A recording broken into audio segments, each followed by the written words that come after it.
আজকে আপনাদের সাথে শেয়ার করতে চলেছি নারকেলের চাটনি। এই নারকেলের চাটনি ধোসা, ইডলি, মেদুবড়া এছাড়াও নানা রকম সাউথ ইন্ডিয়ান খাবারের সাথে পরিবেশন করা হয়। নমস্কার, আমি সুপ্রীতি। আমার চ্যানেল ফুড প্রীতিতে আপনাদের সবাইকে স্বাগত।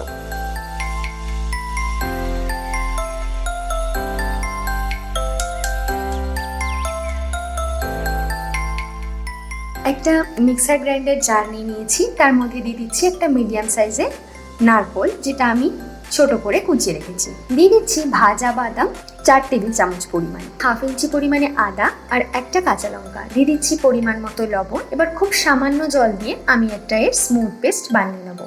এবার আমি একটা তড়কা তৈরি করব। একটা ছোট প্যান নিয়ে তার মধ্যে দিয়ে দিচ্ছি 1 চা চামচ পরিমাণে সাদা তেল, খুব সামান্য পরিমাণে সর্ষে আর একটা শুকনো লঙ্কা। এবার কিছুক্ষণের জন্য এটা নাড়াচাড়া করে নিয়ে এর মধ্যে দিয়ে দেবো কিছুটা পরিমাণে কারি পাতা। কারি পাতা দেওয়ার পরেই আরও কিছুটা নাড়াচাড়া করে নিয়ে এটা আমি চাটনির ওপরে দিয়ে দেবো। তৈরি হয়ে গেল আমাদের সুস্বাদু স্বাদের নারকেলের চাটনি। আমার এই রেসিপি আপনাদের কেমন লাগলো অবশ্যই আমাকে কমেন্ট করে জানাবেন। যদি ভালো লাগে তাহলে ভিডিওটিকে একটা লাইক আর শেয়ার করতে ভুলবেন না। ভালো থাকবেন, সুস্থ থাকবেন।